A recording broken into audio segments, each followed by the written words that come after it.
Assalamualaikum warahmatullahi wabarakatuh. Ismi Intan Sofi Aulia min Qismi Lughatil Arabiyyah wa Adabiha. Di sini saya akan menjelaskan sedikit tentang masa Rasulullah SAW dan masa Khulafaur Rasyidin.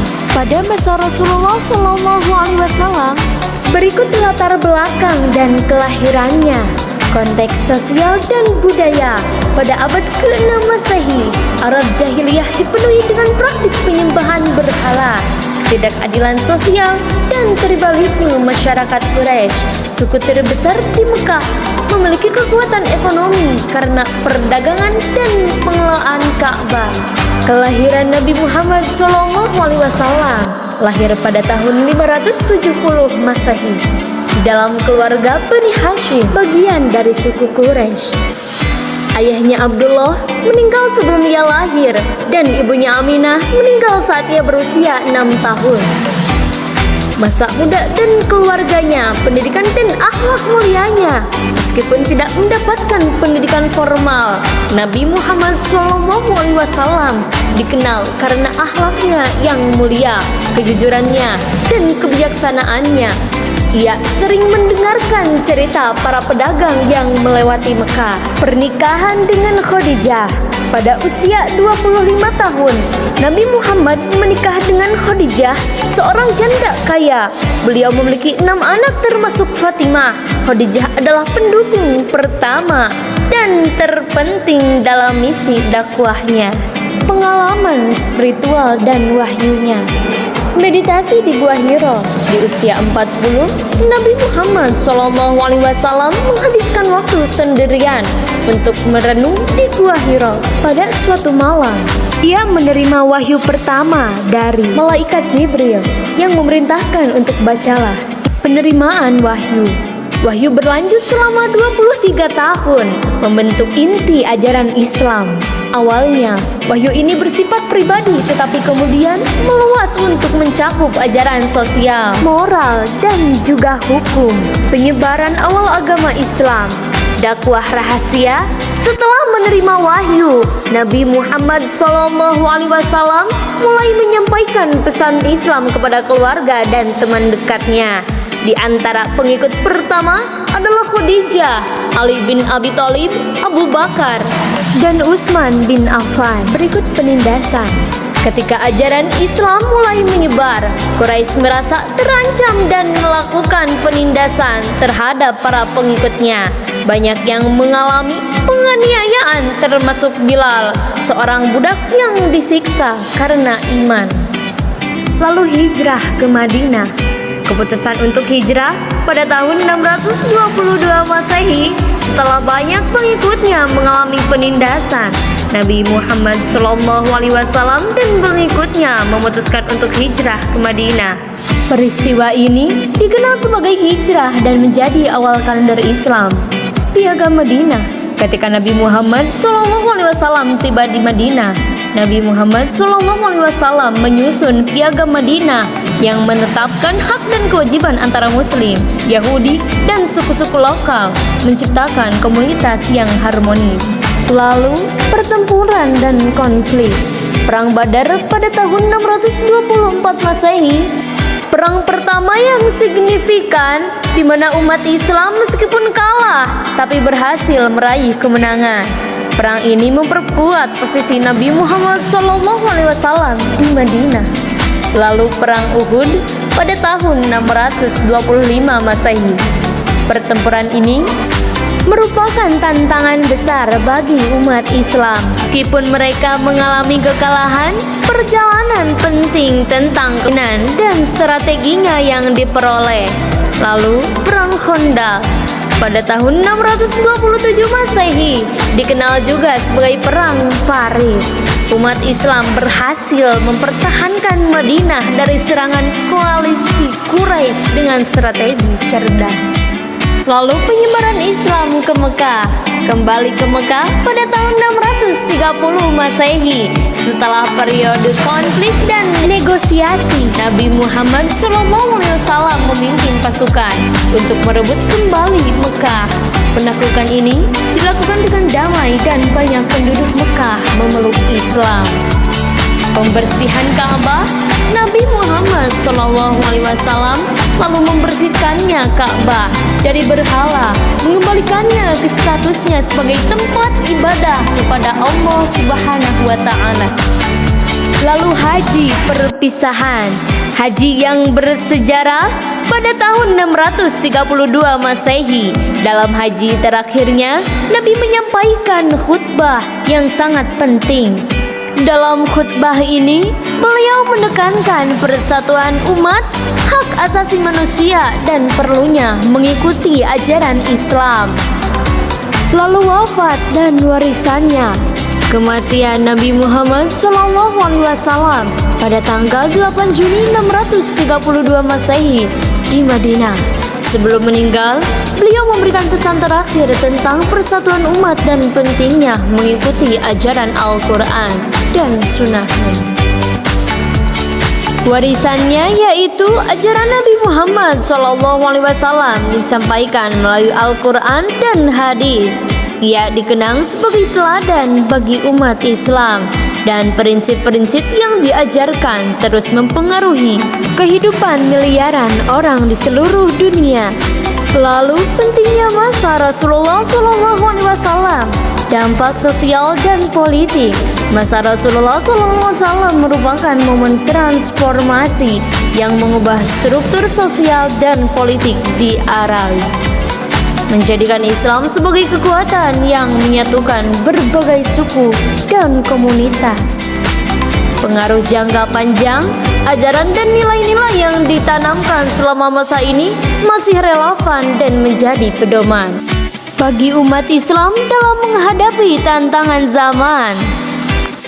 Nah, sekarang saya akan membacakan atau memberikan nadzoman tentang masa Rasulullah SAW. Berikut simak nadomnya. Lahirlah Nabi yang lama dinanti, 12 Rabiul Awal tanggalnya. Lahir di Mekah pada tahun gajah, sudah yatim karena ditinggal ayahnya. Nabi Muhammad berakhlak mulia, gelar Al-Amin karena dipercaya semua orang suka padanya, jadi teladan bagi umat manusia. Wahyu Allah pun turun kepadanya di saat malam di Gua Hiro. Surat Al-Alaq perintah membaca untuk disampaikan ke seluruh umat. Nabi Muhammad berakhlak mulia, gelar Al-Amin karena dipercaya semua orang suka padanya, jadi teladan bagi umat manusia. Nah, sekarang kita lanjut kepada masa Khulafaur Rasyidin. Khalifah Ar-Rasyidin secara harfiah berarti para khalifah yang terarah atau pemimpin yang bijaksana. Khulafaur Rasyidin dianggap sebagai pilar penting dalam sejarah Islam yang memberikan dasar bagi perkembangan masyarakat muslim dan nilai-nilai kepemimpinan dalam Islam. Mereka dikenang bukan hanya karena pencapaian mereka, tetapi juga karena karakter dan integritas mereka. Khulafaur Rasyidin ada 4, diantaranya 1. Abu Bakar As-Siddiq. Abu Bakar As-Siddiq adalah orang pertama dari kalangan sahabat Nabi Muhammad SAW. Abu Bakar lahir pada tahun 573 Masehi dan wafat pada 23 Jumadil Akhir tahun 13 Hijriah, bertepatan dengan bulan Agustus 634 Masehi. Dalam usianya 63 tahun, usianya lebih muda 3 tahun ketimbang Nabi Muhammad SAW. Ia diberi julukan Abu Bakar atau pelopor pagi hari karena ia termasuk pria yang masuk Islam pertama kali. Sedangkan Gelar As-Siddiq diperoleh karena ia senantiasa membenarkan semua hal yang dibawa oleh Nabi Muhammad SAW, terutama saat pertama Isra Mi'raj. Abu Bakar adalah putra dari keluarga bangsawan yang terhormat di Mekah. Semasa kecilnya, ia merupakan lambang kesucian dan kesultanan hati, serta kemuliaan akhlaknya sehingga setiap orang mencintainya. Setelah Nabi Muhammad SAW wafat, Abu Bakar diangkat menjadi khalifah untuk menggantikan beliau dalam melanjutkan tugas-tugas sebagai pemimpin agama dan kepala pemerintahan negara. Ia juga yang diberitakan masuk surga. Ialah khalifah pertama yang meneruskan perjuangan setelah beliau wafat. Ia pula yang pertama menerima ajaran beliau dan memeluk Islam. Abu Bakar As-Siddiq lahir dengan nama Abdullah bin Abi Quhafa.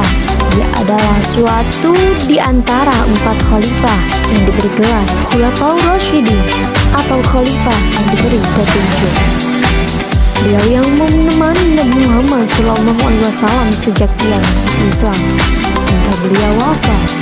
Ia tidak pernah berpisah dengan beliau, baik saat bepergian maupun tidak.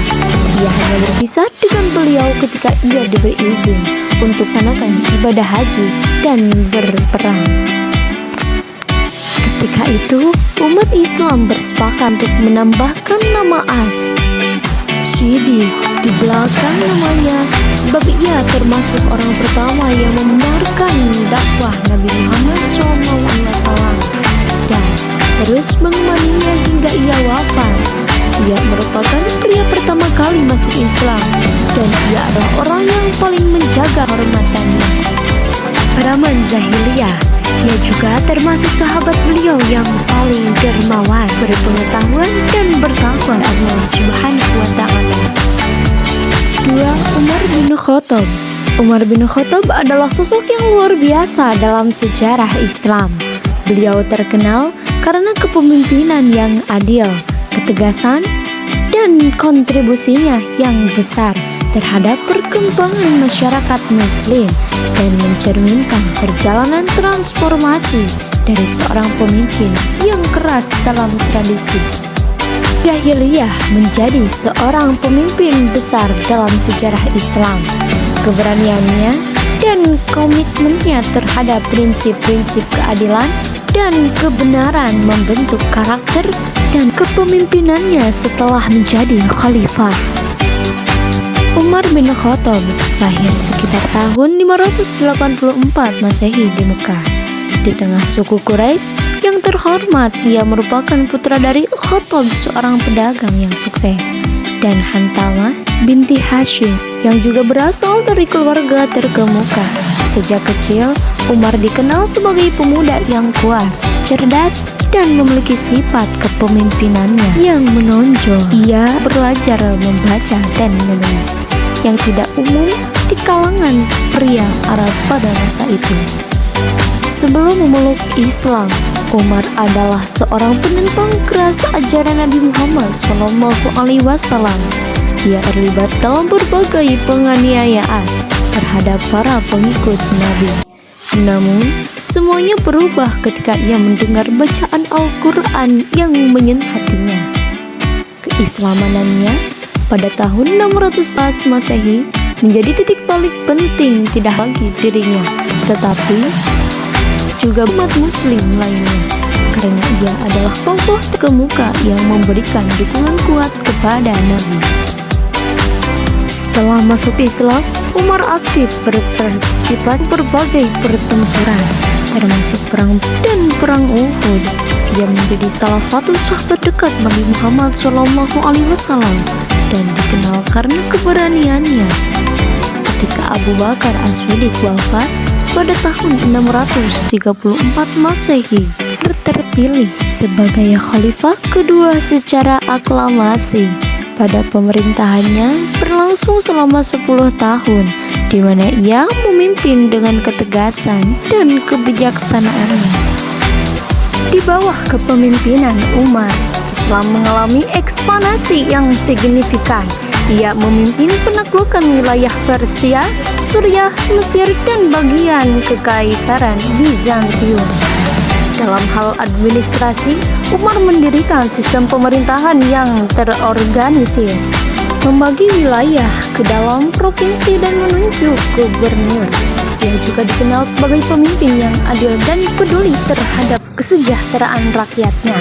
Menerapkan sistem zakat untuk membantu kaum miskin, Umar juga berperan penting dalam pengembangan hukum Islam. Ia mengeluarkan banyak fatwa dan keputusan yang menjadi dasar bagi hukum Islam di masa depan. Ia tidak segan-segan untuk mengambil keputusan sulit demi kepentingan umat dan sering berinteraksi dengan rakyat untuk mendengarkan keluhan mereka. Namun, pada masa kepemimpinan Umar berakhir tragis. Pada tahun 644 Masehi, ia dibunuh oleh seorang budak Persia bernama Abu Lu'lu'ah. Meskipun mengalami luka parah, ia tetap tegar hingga akhir hayatnya dan meninggal setelah 3 hari dalam keadaan sakit. Sebelum wafat, ia menunjuk 6 orang untuk memilih penggantinya, yang kemudian mengarah pada pemilihan Utsman bin Affan sebagai khalifah ketiga. Umar bin Khattab dikenal sebagai salah satu pemimpin terhebat dalam sejarah Islam. Kebijakan dan reformasinya telah menjadi model kepemimpinan yang diikuti oleh banyak pemimpin setelahnya. Banyak hadis yang menyebutkan keutamaan dan pengaruh Umar dalam perkembangan Islam. Sebagai pemimpin yang adil, tegas, dan bijaksana, Umar memberikan teladan bagi generasi selanjutnya dalam aspek spiritual dan administrasi pemerintahan. Ketiga, Utsman bin Affan. Utsman bin Affan lahir sekitar tahun 576 Masehi di Mekah. Berasal dari keluarga terhormat suku Quraisy. Ia dikenal sebagai seorang pedagang kaya dan dermawan. Utsman memiliki sifat yang lembut, sabar, dan penuh kasih, yang membuatnya disukai oleh banyak orang. Ia adalah salah satu dari 10 orang yang dijamin masuk surga oleh Nabi Muhammad SAW, serta salah satu sahabat yang pertama kali memeluk Islam. Utsman awalnya bekerja sama dengan Abu Bakar dan Umar bin Khattab dalam menyebarkan ajaran Islam. Dia terlibat dalam berbagai peristiwa penting dalam sejarah Islam, termasuk Perang Badar dan Perang Uhud, di mana ia menunjukkan keberanian dan komitmen yang tinggi terhadap Nabi Muhammad SAW dan umat Muslim. Setelah wafatnya Umar bin Khattab pada tahun 644 Masehi, Utsman terpilih sebagai khalifah ketiga. Masa pemerintahannya berlangsung selama 12 tahun, di mana ia mengadopsi banyak kebijakan yang memperkuat komunitas Muslim.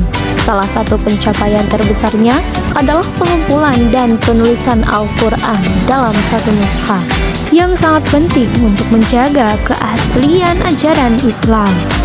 Namun, masa pemerintahan Utsman juga diwarnai dengan kontroversi dan tantangan. Ia menghadapi kritik terkait nepotisme karena banyak anggota keluarganya yang diangkat posisi penting dalam pemerintahan. Hal ini menimbulkan ketidakpuasan di kalangan beberapa kelompok masyarakat. Konflik internal mulai muncul yang berujung pada pemberontakan terhadapnya. Pada tahun 656 Masehi, Utsman akhirnya dibunuh oleh sekelompok pemberontak di rumah di Madinah.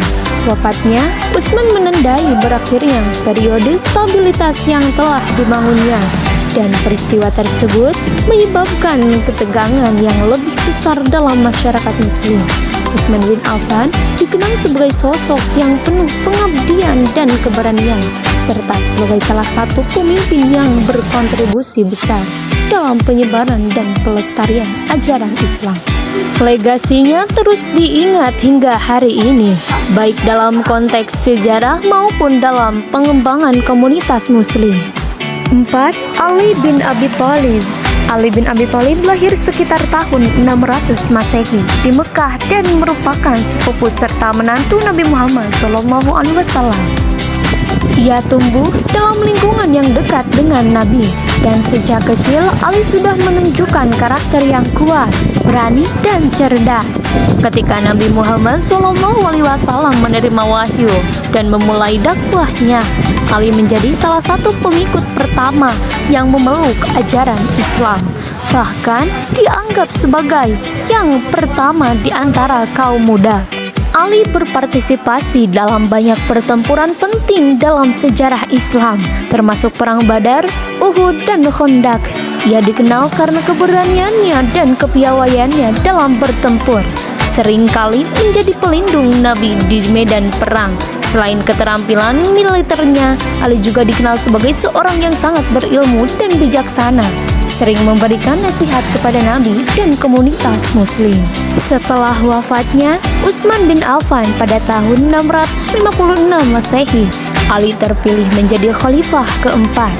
Masa pemerintahannya berlangsung di tengah ketegangan dan konflik internal yang melanda komunitas muslim. Salah satu tantangan terbesar yang dihadapinya adalah perang sipil yang dikenal sebagai fitnah, yang dimulai dengan pertempuran antara pendukung Ali dan mereka yang menuntut balas atas kematian Utsman bin Affan. Ali menghadapi berbagai konflik, termasuk pertempuran Jamal dan pertempuran Siffin. Meskipun ia berusaha untuk mengedepankan keadilan dan persatuan, ketegangan antar kelompok terus berlanjut. Di tengah situasi yang rumit ini, Ali berusaha menerapkan prinsip-prinsip Islam yang adil dan bijaksana, namun tetap menghadapi oposisi. Ali akhirnya dibunuh pada tahun 661 Masehi oleh seorang pemberontak bernama Abdurrahman bin Muljam saat sedang sholat di Masjid Kufah. Wafatnya Ali menandai akhir dari periode kekhalifahan yang penuh tantangan dan perpecahan dalam komunitas muslim semakin dalam. Ali dikenang sebagai sosok yang sangat dihormati, pemimpin yang adil, dan pejuang yang gigih untuk kebenaran.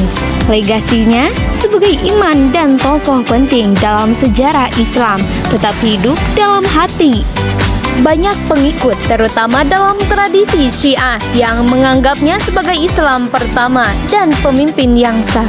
Terima kasih. Wassalamualaikum warahmatullahi wabarakatuh.